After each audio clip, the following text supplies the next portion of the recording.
It was supposed to be an ordinary day filled with laughter and magic. In 1970, under the shimmering California sun, a young girl named Charlotte vanished without a trace during a visit to Disneyland with her mother.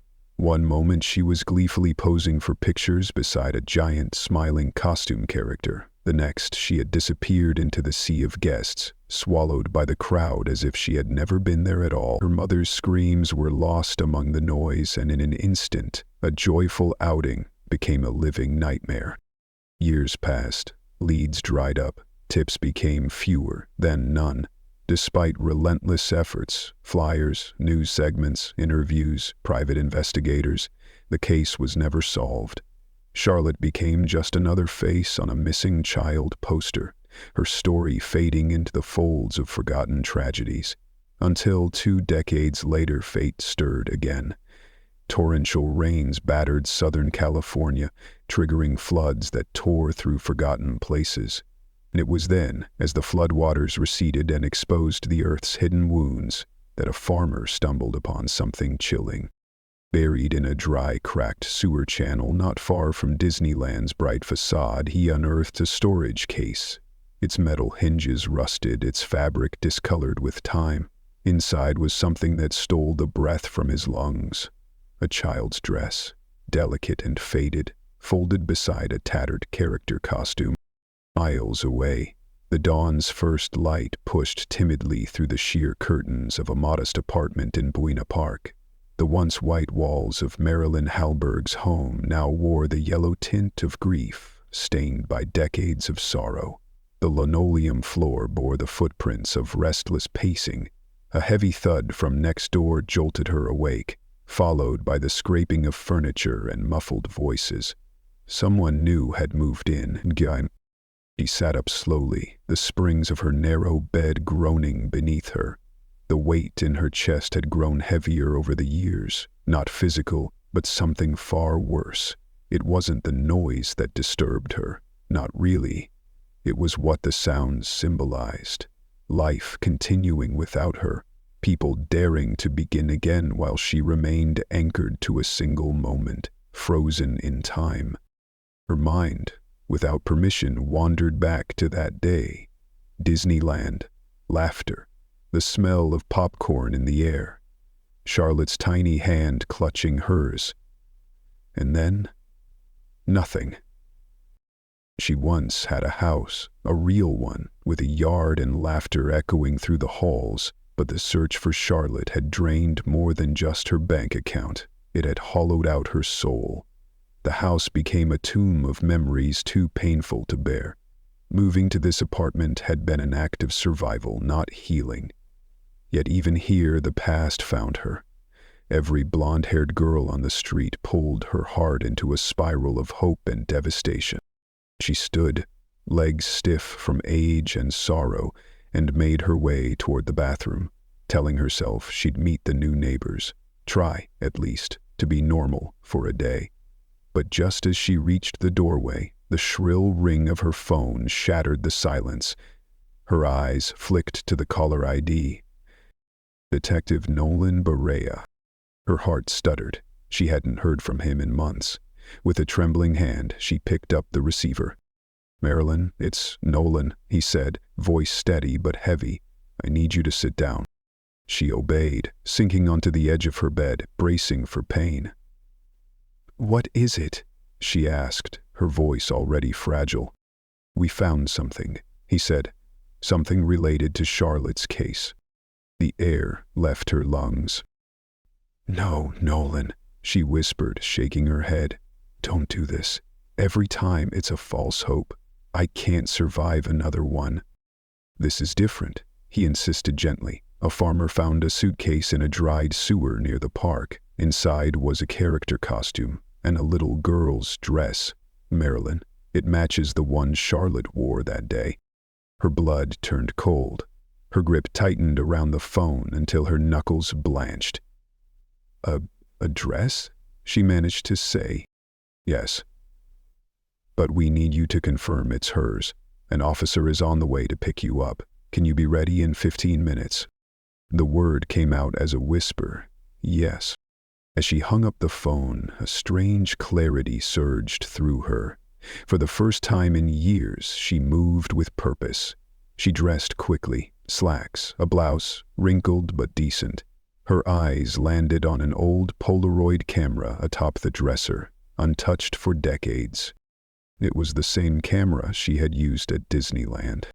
Drawn by instinct or memory, she picked it up, opened the battery case, dead, of course, but she found replacements in a drawer and, with only a slight tremble in her hands, replaced them. She didn't know why, but the camera felt important, a witness from the past, a relic of the moment everything changed. 15 minutes later, right on time, a patrol car pulled up outside. The officer opened the door for her, and for a moment she hesitated, her foot poised just above the threshold, suspended between the life she had lived and the truth waiting to be unearthed. She stepped forward. The past was finally stirring, and this time it wouldn't let go without revealing what it had hidden for 20 long years. As the patrol car merged onto the highway, the officer's voice broke the silence.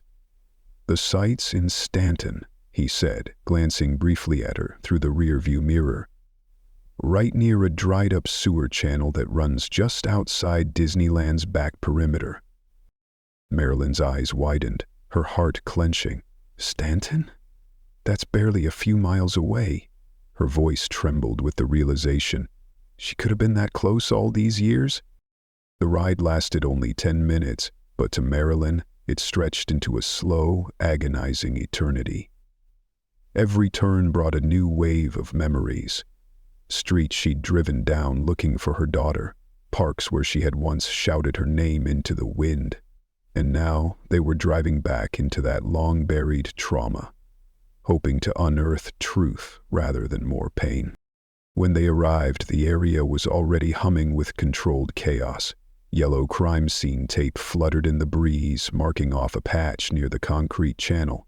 Uniformed officers and forensic techs moved with quiet urgency, photographing, measuring, cataloging. The air smelled of damp earth and old secrets. Detective Nolan Berea approached her, and time seemed to fold in on itself. His hair was streaked with silver now, and the lines on his face had deepened. He looked like a man who had spent 2 decades chasing ghosts. "Marilyn, thank you for coming," he said softly, his voice warm despite the gravity of the moment. "I want you to meet someone." A sun-worn man in his 60s stepped forward, removing his cap as he approached. "Ma'am," he said gently, "I'm James Beckett. I'm real sorry about your girl. When I saw what was in that suitcase, I didn't waste a minute. I called the police right away." Marilyn's throat was tight with emotion as she nodded. "Tell her what you told me," Nolan said, stepping aside. James shifted, his eyes on the ground as he spoke. "I came out this morning to check on my property after the storm. We had that big flood last week, and the sewer canal that cuts through my land, it's been bone dry for years. Well, it got flushed out real good. Mud, debris, sediment, all swept away." He paused, eyes darkening. That's when I saw it. A red suitcase, half buried in the muck. Looked old, like real old. I figured it was trash at first, but something about it didn't sit right. I opened it. His voice broke. He swallowed and continued. There was a costume inside, a rabbit, like the kind those theme park folks wear, and beneath it, a little girl's dress, blue with flowers, faded, water-stained, but even then I knew something bad had happened. Marilyn's knees trembled. Nolan stepped beside her, gently touching her elbow. "Are you ready to look?" She nodded, her voice caught somewhere between hope and horror. They led her to a tarp spread on the grass, the suitcase and its contents displayed carefully. The red leather was cracked, the color dulled by time. What lay beside it made her world tilt. A small dress, its blue turned gray. "May I touch them?" she whispered. A forensic technician offered her latex gloves. "We've already documented the evidence. You can handle them carefully." Marilyn knelt beside the tarp, slipping on the gloves with trembling hands. She lifted the dress, her breath catching. The weight of it, physical and emotional, nearly crushed her. "It's hers," she whispered through tears. "This is Charlotte's dress. I made it myself." She pointed to the hem. "Right here. I had to redo this part. I measured wrong and had to patch it." Setting the dress down, she turned to the rabbit costume. Its condition was grotesque. Fur matted and yellowed, mesh eyes collapsed, mouth slack from deteriorated stitching. It looked like a lifeless husk, as if whatever once inhabited it had long since rotted away. Nolan handed her a photograph. Charlotte, smiling radiantly, stood holding hands with a white rabbit in front of Sleeping Beauty Castle. "This costume," Marilyn said, peering closer. "It looks different. Not like the one in the photo." "It's degraded badly," Nolan explained. "Years of damp and decay, but there's more. We think it might not even be official." A technician approached. "No fingerprints," he said. "The water washed them away." Marilyn pulled out her old Polaroid. The officers raised eyebrows. "For myself," she said. "I need to remember this. Even if she's still out there. Even if we never find her. We found this." The flash burst softly as she took several photos, the camera clicking like a heartbeat. She tucked each one carefully into her purse. Moments later, another officer approached. "We contacted Disneyland. Helen Ang, Director of Guest Relations, will meet us at their corporate office. She won't come here, afraid of media attention." Right on cue, news vans began arriving. Reporters in crisp clothes hustled to set up cameras just beyond the police tape. Nolan glanced at Marilyn. "Let's make a brief statement and get out of here." He stepped forward and addressed the cameras. "Based on new evidence, the Charlotte Halberg case is no longer classified as a missing persons case. It is now considered a potential criminal abduction. The investigation is officially reopened." When they turned to Marilyn, her voice trembled. "I thought I'd lost hope," she said softly. "But today I feel a spark. Maybe I'll see my daughter again." They quickly ushered her into a police car. Nolan and his partner, Detective Mills, rode with her to Disneyland's headquarters, an austere glass building, cold and corporate, a far cry from the joy it represented.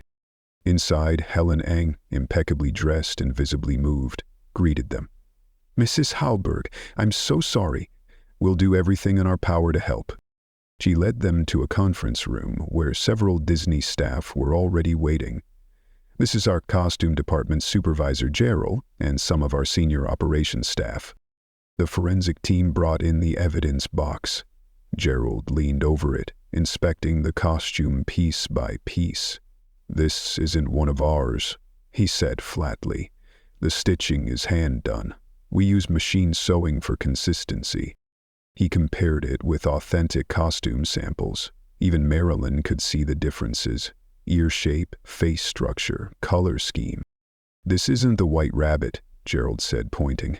"It's a knockoff. Looks like a poorly made March hare." Inside the costume head was a faded brown tag. "Not Disney issued," Gerald confirmed. Helen added, "We told investigators back then. No entertainment staff left or were unaccounted for during that time. This wasn't an inside job. Whoever wore this costume planned this." Nolan stared at the tag. "We'll check costume manufacturers from the era. But this was intentional. Someone made this costume to gain access to children." The implications made Marilyn feel physically ill. After final notes and thanks, Nolan gently placed a hand on Marilyn's shoulder. "We'll take you home. You need rest." But once back at her apartment, Marilyn couldn't sit. The questions buzzed louder than ever. She laid the Polaroid photos on her coffee table, staring at them, trying to make sense of it all. Someone had deliberately hidden the suitcase in the sewers. But the recent floods, historic once-in-a-century storms, had unearthed it. She couldn't wait. Pulling out the old yellow pages, she thumbed through listings. Costume shops, theatrical suppliers, anything. One stood out: Crerer's Costume Creations in Santa Ana. Familiar? She grabbed her keys. Her Civic groaned but started. The shop sat in a strip mall flanked by long abandoned storefronts. A dusty, closed sign hung in the window, but Marilyn saw the flicker of a TV inside. She rang the bell. After a moment, footsteps approached. The door cracked open. An old man peeked out. "Closed," he muttered. "Been closed for years." But Marilyn didn't move. Her eyes, tired but burning with quiet determination, met his. She had waited 20 years. She wasn't about to stop now. Just as Marilyn turned to leave, the old man behind the cracked door squinted more intently. His eyes flicked back and forth, searching her face. Recognition slowly dawned, stretching his features into a subtle gasp. Wait just a minute," he said, his voice suddenly gentler. "You're that woman from the news this morning? The mother?" She nodded hesitantly. "Yes. My name is Marilyn Halberg. I'm sorry to show up like this." But the man had already begun to open the door wider, stepping aside with surprising grace. "Please, come in. I'm Elias Crara. Anything I can do to help, I will." The door closed behind them with a soft click, and Elias twisted the lock. The air inside was thick with dust and time. Shafts of light streamed in through dirt-smudged windows, illuminating dust motes that hung in the air like tiny ghosts. Mannequins stood like forgotten sentries around the room, draped in costumes from decades past. Each one told a silent story. A shimmering flapper dress, a superhero suit, a clown outfit with faded colors. The space was part museum, part mausoleum. "Sit, please." Elias gestured toward a battered leather sofa, its cushions warped with age. "This place hasn't been open in 5 years. I'm too old to keep it going, and my son, well, he never wanted the business. I couldn't bring myself to throw it all away. So now I just live here, surrounded by what used to be." Marilyn glanced around, noting the antique sewing machines, spools of fabric under plastic tarps, bins of buttons and trim, fragments of a world that had slowed almost to a stop. Elias spoke again, his voice more somber. "I saw the report this morning about your daughter. That costume they found. Awful, just awful." Marilyn reached into her purse, pulling out the Polaroid prints she had taken. "That's why I'm here," she said, handing them to him. "I thought someone in your line of work might recognize something. Anything." Elias peered at the images, adjusting his thick glasses. He studied them with a craftsman's eye. Slow, deliberate. "This tag," he murmured, pointing to the brown label stitched inside the costume head, "isn't mine. I always used white tags with red lettering, and I've never made anything exactly like this." He paused, then leaned closer. "But this work, I know this seam pattern. Look here." He tapped one of the photos. The seam between the ears and the skull, the way the mouth has been sewn, and this nose button. It's been replaced. Whoever altered this wasn't just repairing it, they were changing it. Marilyn frowned. To disguise the original costume?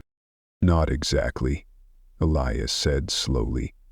More like changing its emotion. He pointed again. These folds on the brow, the curve of the mouth, the way the cheeks have been stitched. Someone deliberately altered its expression. It used to look cheerful. Now it looks sad. Or maybe frightening.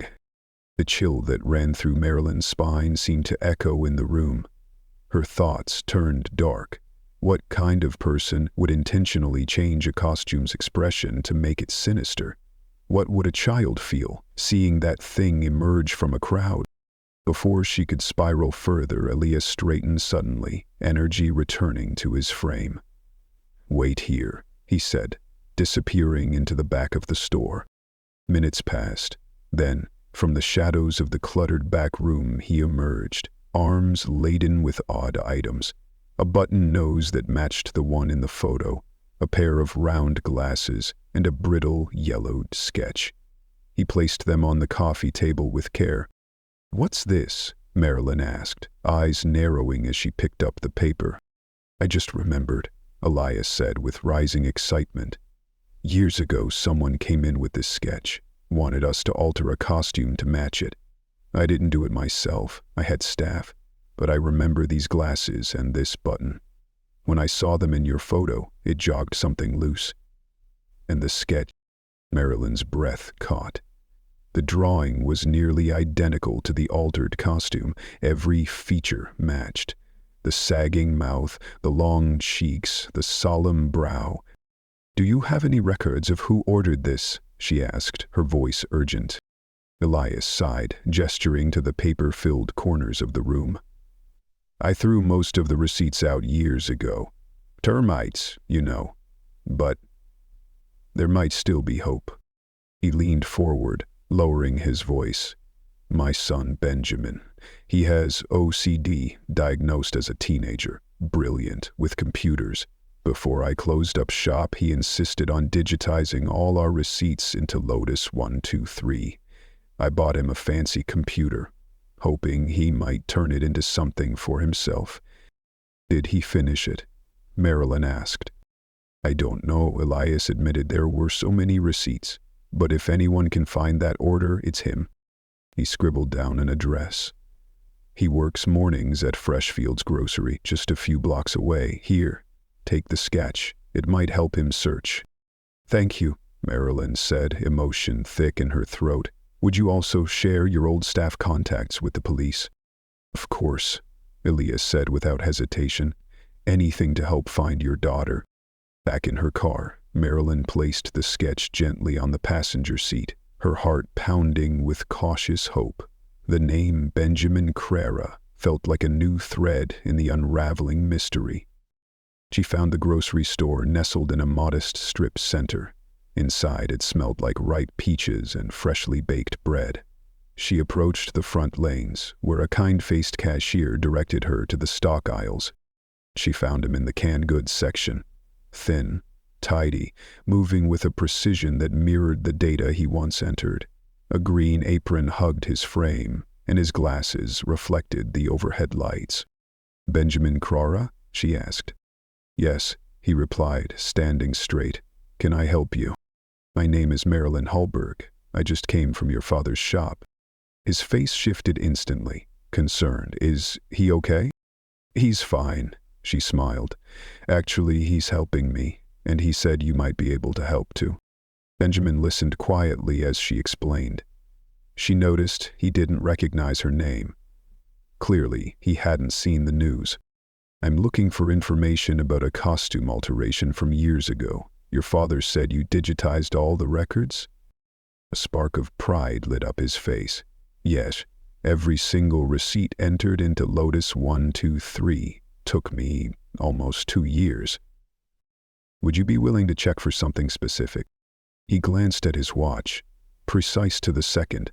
"I'd be happy to. I get off at 2:00 p.m. That's in..." He checked again. 28 minutes and 43 seconds. "I have my laptop in my locker. We can look then if that's acceptable." "Absolutely," Marilyn said gratefully. "Thank you, Benjamin. I'll meet you by the entrance at exactly 2:00 p.m. With time to spare, Marilyn wandered the aisles, grabbing groceries out of habit, milk, eggs, soup, but her mind was elsewhere. As she loaded bags into her car, she sat behind the wheel, staring at the sketch on the dashboard. That face, altered not to amuse but to frighten. Someone had weaponized a costume to terrify a child. Her child. She closed her eyes, took a deep breath, and waited. Right on time, Benjamin stepped out of the store, laptop in hand. He scanned the parking lot methodically until his eyes found hers. Eager, Marilyn pushed open her door. Too fast. It nearly collided with the car next to her. An elderly man with a cane staggered backward, startled. "Oh, I'm so sorry," she gasped, stepping out quickly to steady him. Her heart raced, not just from the near accident, but from the feeling that what they were about to discover could reshape everything. The elderly man glared at Marilyn, his face twisted with indignation, the lines around his eyes deepening with irritation. Before she could respond, a younger woman rushed around the car from the driver's side. She couldn't have been older than her late 20s, with soft light brown hair tied in a modest ponytail.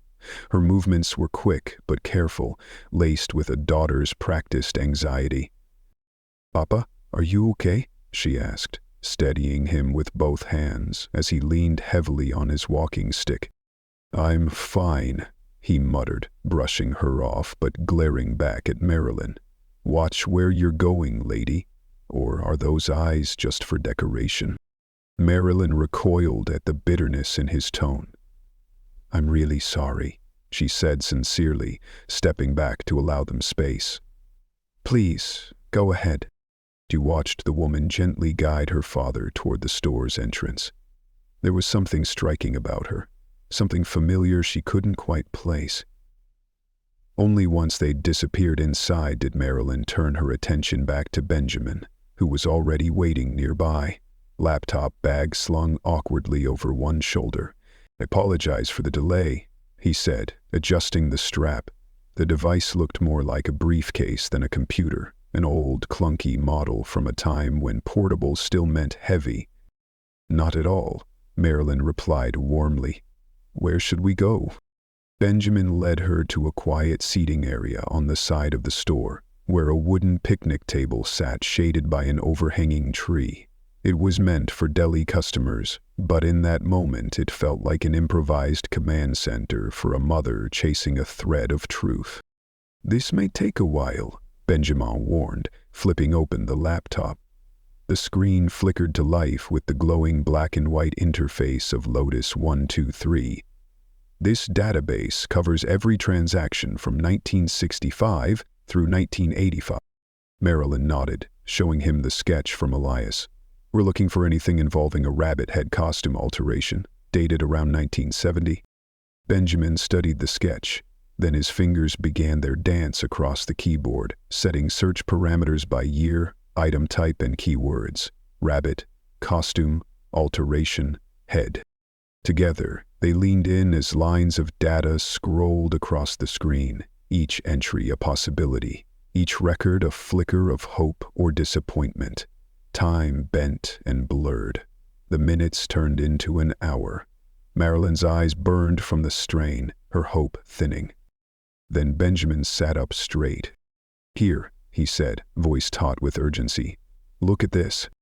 On the screen, dated May 15th, 1970, was an entry that read, "Costume alteration, nose button replacement, spectacles addition, facial seam work, rabbit head, measurements, 24 in circumference, 18 in height." Marilyn's heart slammed in her chest.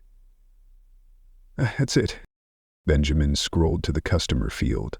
A name appeared. Raoul Dreyfus. Payment method, cash. She repeated the name, committing it to memory as if branding it onto her soul. "Benjamin, this is the breakthrough we needed." "I'm glad," he said quietly, a proud smile tugging at his lips. "Most people find my meticulous record-keeping annoying, but today, maybe it helped." Marilyn reached for her phone to call Detective Berea, but before she could dial, a loud metallic bang echoed across the parking lot. Then another. It was the unmistakable sound of car doors being violently slammed. "What is that?" Benjamin asked, startled. "I really don't like that sound." Marilyn shot to her feet and rushed around the corner. Her eyes widened in horror. The elderly man from earlier, the one with the walking stick, was repeatedly slamming his car door into hers with shocking force.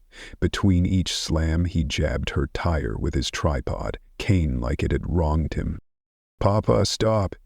the young woman cried, trying to wrestle him back into the vehicle. "Please, get in the car." "Hey," Marilyn shouted, running toward them. "What are you doing? Stop that." The woman finally shoved her father into the passenger seat and slammed the door. She turned to Marilyn, her face pale and trembling, voice shaky.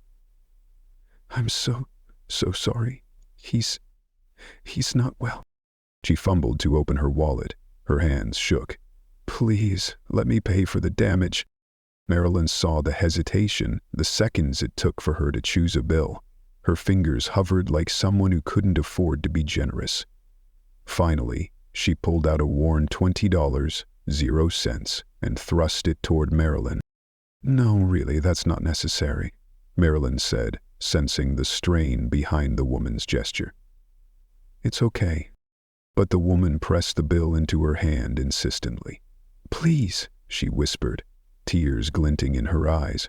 Then she turned and rushed back to the driver's seat, pulling away as quickly as possible. As the car disappeared into traffic, Marilyn's eyes drifted to the bill in her hand. Her stomach dropped. Scrawled across the back in faint, shaky handwriting was a single word: help. Her breath hitched. Her knees weakened. That woman. Light brown hair, mid to late 20s, about the right age. "Charlotte," she whispered aloud. Behind her, the store's cashier had come outside, concern etched into her features. "Are you okay, ma'am? I'm so sorry about your car. That man, Mr. Dreyfus. He's usually quiet, keeps to himself, comes in every month." Marilyn turned to her sharply. "What did you just say?" "His name, Dreyfus." Her world tilted. Benjamin emerged, confusion on his face. "I've worked here for years," he said softly, "but I never knew any customers' names." Marilyn didn't wait. She fumbled with her phone, dialing Nolan with trembling hands. The moment he picked up, her voice poured out like a flood, fractured, desperate. She told him everything, about the tailor, about Benjamin's discovery, about the man, Raoul Dreyfus, and the young woman, possibly Charlotte, about the $20 bill, about the words scrawled on the back. Within 15 minutes, police swarmed the parking lot. Detective Beret arrived with Detective Mills and another officer. They took statements from Benjamin and the cashier. The store manager printed Rawls' receipt. Gas cans, oatmeal, canned fruit. Innocuous, but paid in cash. "Do you know where he lives?" Mills asked the cashier. "Only that it's up in the mountains," she said. "They come down for supplies once a month. Always together, always pay cash, very private." Beria turned to Marilyn. "Did you catch a license plate?" "No," she said, guilt flashing across her face. "I did," Benjamin said, stepping forward. "It was a beige 1984 Ford Crown Victoria. 4-door. Didn't see the plate, though. I was focused on the noise." "Dispatch," Beria called over his radio. "Run a DMV check for Raoul Dreyfus, beige 1984 Crown Victoria." "We need a home address?" While they waited, Benjamin showed the database entry. Mills took detailed notes. The radio crackled back minutes later. "Registered address is 4786 Mountain View Road, Majeska Canyon." "That's our lead," Beria said. "Let's move." Marilyn turned to Benjamin. "Would you like to come with us?" He hesitated for only a moment. "Yes. I feel connected to this now."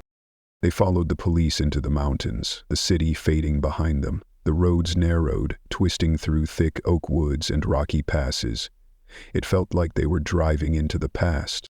Finally, they reached a weathered house, set back from the road, nearly hidden by overgrown brush.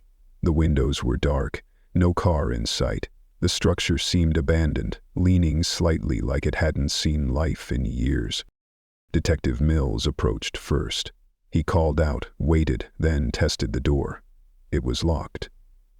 He peered through a cloudy window, shook his head. "This place looks empty. Doesn't seem like anyone lives here." But Benjamin, standing a few feet away, eyes narrowed with focus, was already noticing something. "Look," Benjamin said suddenly, pointing to the uneven gravel drive. "Tire tracks. Fresh." Detective Berea crouched to examine them more closely. "Good catch," he murmured, fingers brushing lightly across the dirt. "These are no more than 2, maybe 3 hours old. Someone's been here." He stood, scanning the surrounding decay, the chipped paint, sagging porch, and tall weeds choked with time. "This place hasn't been lived in for years," he concluded. "Dreyfus must have stopped by to retrieve something, or hide something." Raising his radio, he spoke with a sense of urgency that didn't shake. "Dispatch, this is Detective Berea. We need backup at 4786 Mountain View Road. Suspect not currently on premises, but evidence confirms recent presence. Begin paperwork for a search warrant immediately." Detective Mills was already studying the tracks, his eyes following the arc where they curved uphill. They head further into the mountains. "Then that's where we go," Berea replied firmly. "Everyone, back in your vehicles. We're following these tracks, but drive carefully. These roads are no joke." The convoy rolled forward, tension building with every sharp curve as the landscape grew wilder. Oak trees leaned like spectators over the narrow mountain roads, their twisted limbs casting crawling shadows across the windshield. They passed crumbling cabins, some barely more than shacks, others relics of another era. The isolation was suffocating. "These homes," Marilyn whispered to Benjamin. "They look ancient. 1930s, maybe." "This is Majeska Canyon, right? The edge of the Santa Ana Mountains." He nodded, gripping the handle beside him as the car climbed another steep bend. If someone wanted to disappear, this is where they'd go. Eventually, the pavement gave way to gravel. The tracks became harder to distinguish, overlaid with other prints and paths, like ghosts covering each other's steps. "This is it." Berea's voice crackled through the radio he'd given Marilyn. "The car couldn't have gone far. Stay close. Don't wander off." Backup units arrived, headlights cutting through the canopy of trees, their presence a flicker of comfort in the encroaching dusk. Officers spread out, combing dirt paths, knocking on doors of scattered, half-abandoned cabins. But everyone said the same thing. No one knew a Raoul Dreyfus. Which, in a place where everyone usually knows everyone, was deeply unsettling. Finally, the drivable path ended at a gated trail. A sign read, "Cleveland National Forest, authorized personnel only." "This is federal land," Berea muttered, testing the rusted padlock. "We can't go any farther without a warrant." Reluctantly, the officers agreed. It was almost night. They needed to regroup. "I'm issuing a bolo right now," Berea announced. "Dreyfus is boxed in. We'll have teams watching all exits from this area. No one slips through." As the police vehicles turned back down the mountain, Marilyn followed behind slowly, the weight of near truth pressing against her ribs. So close. After 2 decades, she had almost touched Charlotte, maybe even had touched her. In the passenger seat, Benjamin sensed her spiraling despair. "We made progress," he said gently. "A name, a location. We know more now than we've known in 20 years. Marilyn's grip on the wheel tightened. "What if it's not enough?" Her voice cracked. "What if he runs again?" "I can't lose her again, Benjamin, not after getting this close." He reached over and placed a steadying hand on her shoulder. "They've locked down the exits. He's trapped. We'll find her." But something gnawed at her, a mother's instinct, coiled deep and unshakable. The police lights were now distant pinpricks. She was driving slower than she realized, heart sinking further with every mile. "You okay?" Benjamin asked. "Want me to drive?" She nodded, pulling off onto a gravel turnout. They switched places in silence, the cool night air heavy with pine and memory. Then, just as Benjamin settled into the driver's seat, they both froze. A voice, faint, muffled, carried on the wind. "Did you hear that?" Marilyn asked, heart racing. "No," he said, cautiously turning his head. "What did you—" Another cry, louder this time, more desperate. Marilyn turned toward the woods. Her eyes found a nearly hidden dirt path, narrow, overgrown, almost swallowed by shadow. "Someone's out there," she said, already moving. "We shouldn't go alone," Benjamin warned. "We could go back, borrow a phone, call it in." "But—" She shook her head. "That might be her, Benjamin. I can't take that chance." Without waiting, she stepped onto the path. Leaves crunched beneath her. Benjamin followed, reluctant but loyal. The forest closed around them, a silent witness to their pursuit. The path climbed steeply, curving through dense brush and tree trunks. Then, like a mirage summoned by memory, it appeared. A worn cabin tucked against a hill, its silhouette slumped with age. The same car model sat outside. No license plate, no sign of life. "We should go back," Benjamin whispered. "We know where it is. Let's get help." But then they heard footsteps. Crunch, snap. Someone was in the woods. They ducked instinctively, hearts hammering. Through the trees, Marilyn saw her, a woman stepping quickly into the cabin. Her body tense, movements furtive, the shape of her, the way she moved. Marilyn's breath caught. Could it be? Then came the smell. Sharp, sickly, gasoline. "It's coming from the cabin," Benjamin said, his voice rising in alarm. "Something's very wrong. We need to leave, now." Would be far more immediate than having an hour-lengthy exercise. "My daughter could be in there." Before he could stop her, she was at the door, heart pounding, adrenaline overriding every ounce of fear. She pushed the door to find darkness and the oppressive stench of gasoline. But before she could enter, strong hands grabbed her from behind. "Man, stay back." It was an officer, one of the returning patrols who'd noticed their absence. Others flooded in behind him, flashlights cutting through the gloom. "Check the perimeter," Maria barked, "and get the fire department here now. We've got gasoline fumes. One spark and this place goes up." The officer swung the door wide, calling out, "Police, hands in the air."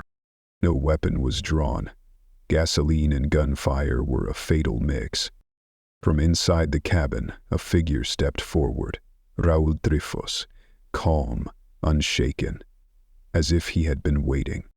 "I'm Raúl Dreyfus," he said, lifting one hand while the other gripped his cane. "I know why you're here." Two officers moved in, handcuffing him swiftly. As they led him out, he looked directly at Marilyn. "Good luck," he said, softly, and then she saw it. A flame. Small.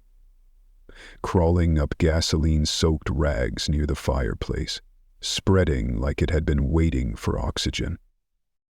"Get him out!" Maria shouted. Officers dragged Rufus clear of the door just as a scream pierced the smoke, a scream that cut through Marilyn like a blade. "There's someone inside," she cried. "She's in there." An officer emerged, coughing violently. "There's a woman chained to a bed. We need bolt cutters, now." "I'll get them," Benjamin yelled, already running. "I'm fast. I'll bring them back." And with that, he vanished into the dark, carrying every ounce of their hope on his shoulders. Benjamin sprinted, his breath burning in his chest, feet pounding the ground beside a sprinting officer. Behind him, the fire devoured the cabin with a savage roar. Smoke belched from broken windows, a furious cloud of heat and despair. Officers tried to push back in, but the flames surged, driving them away. Moments later, Benjamin returned, bolt cutters clenched in his soot-covered hands. He didn't pause, didn't wait. Ignoring the shouted warnings, he plunged into the inferno. Marilyn could do nothing but watch in horror. Her heart raced like it might tear free from her ribs. Through the swirling smoke, the crack of breaking wood echoed. A piece of the roof had collapsed. Sirens howled as fire engines roared up the hill, lights casting chaotic shadows across the trees. Firefighters moved fast, sprang down the blaze, fighting to keep it from leaping into the bone-dry woods. Just when it felt like all might be lost, two figures stumbled from the smoke. Benjamin half dragging a woman whose arms clung to him desperately, both of them coughing, bodies scorched and faces blackened with soot. Paramedics surged forward, laying them gently onto stretchers, oxygen masks pressed to their faces, voices calm but urgent. The woman, Charlotte, was dazed. Her head drooped. Her hair was matted and scorched, her hands trembling uncontrollably. Marilyn wanted to rush to her, to touch her, but held herself back as medics worked with quick precision. "They both need hospital care," one paramedic said. "We're transporting immediately."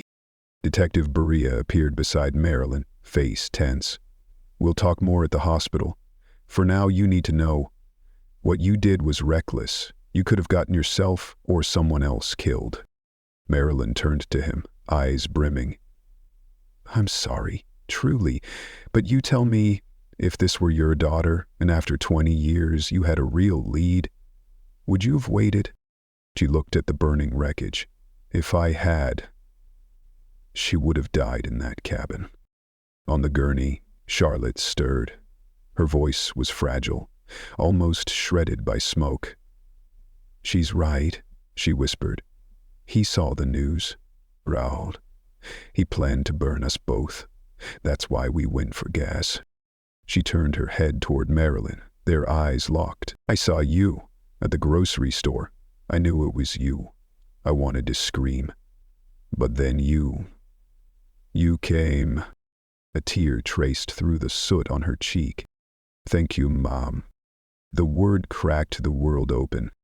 Marilyn wept openly now. "Oh, Charlotte." They reached for each other, but the medics intervened gently. "Please, we have to treat her now. You'll see her soon." Both Charlotte and Benjamin were loaded into ambulances. Detective Berea leaned over to Marilyn. "Follow us. I'll stay with you." And she did, her car trailing the flashing ambulance like a lifeline. St. Joseph Hospital glowed in the darkness like a promise. The emergency doors flew open as they arrived. Staff took over, wheeling the stretchers inside with fluid coordination. A nurse met Marilyn, offering a sympathetic smile. "You can wait outside the ER curtain, but please, let us work." Marilyn paced like a soul unanchored. The smell of smoke clung to her skin. Her heart twisted with fear and fragile hope. 40 minutes later, Berea and Detective Mills returned and led her to a quiet room. "Raoul Driffaut confessed," Berea began. "All of it. He's been shockingly cooperative. Terminal lung cancer, stage 3. Probably has less than a year without treatment. He never sought help because he knew it would expose him." Marilyn sat, stunned. "Stole 20 years from us," she said. "And now he gets 1 year in prison? I'd pay for his treatment just to keep him alive and make sure he suffers for 20. "Honestly," Berea said gently, "I'd feel the same." He opened his notebook. "He said he lived in your apartment unit. Before you. He liked watching people who came after him. When you and Charlotte moved in, he became fixated. Said Charlotte was beautiful, sweet, obsessed. Even stalked us," Marilyn whispered. "Yes, he memorized your routines, learned when you visited Disneyland. He bought a rabbit costume at a storage auction, studied the park layout, waited. That day you were buying popcorn. Charlotte saw him in costume again. She thought he was part of the magic. He told her there was a secret Alice in Wonderland area that only special kids could see. Led her out a staff door." Marilyn closed her eyes. She wanted to give him a copy of the photo, I said no. I didn't want her sharing it with strangers. She was upset. Then she disappeared. Rhea nodded slowly. Back then, there were no security cameras in that part of the park. Witnesses remembered a rabbit costume, nothing else. It was ruled a case of a lost child. The trail vanished. Marilyn's voice dropped. What happened all these years? Followed her to that first house.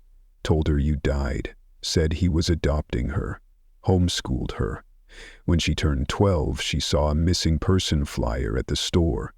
That's when he moved them up to the mountain. She tried to escape twice, got lost both times. Eventually, she gave up. Detective Mills added, he never hit her, but the manipulation was constant. Used fear, control, wore the costume when he needed to scare her into compliance. Marilyn winced.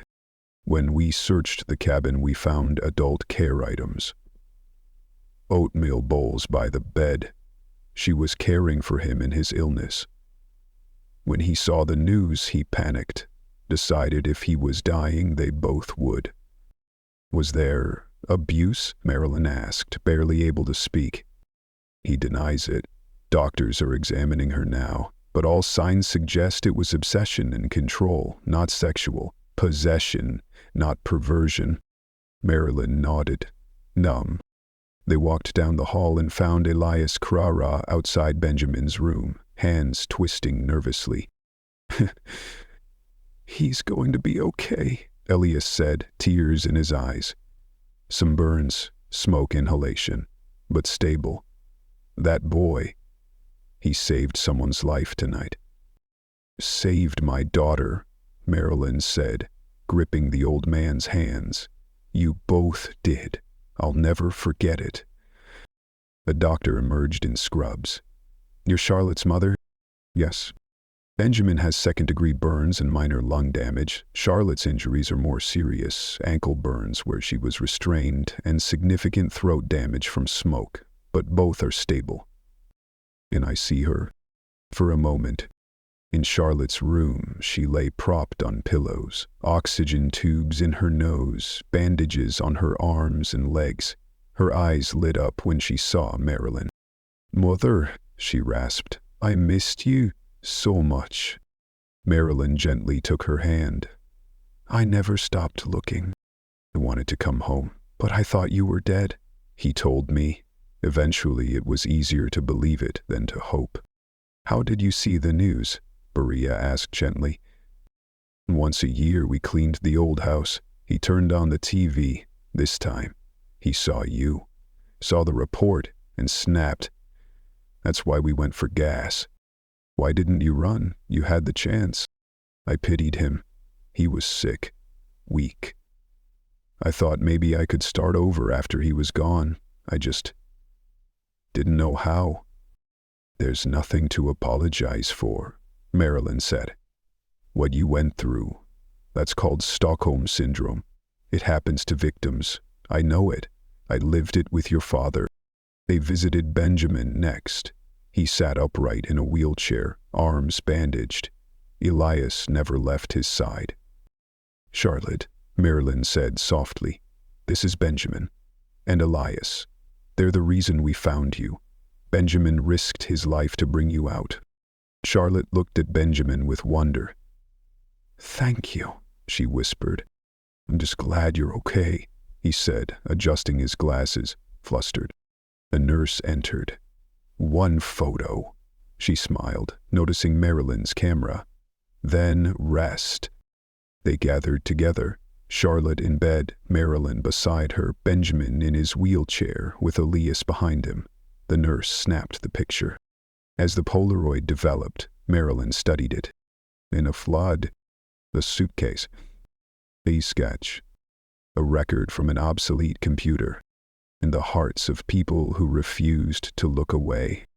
Sometimes, she thought, the smallest acts, saving a receipt, drawing a sketch, refusing to let go, can rescue a life. The photo slowly appeared. 4 faces, worn and wounded, but together. It wasn't perfect, but to Marilyn Hauberg, It was the most beautiful picture ever taken.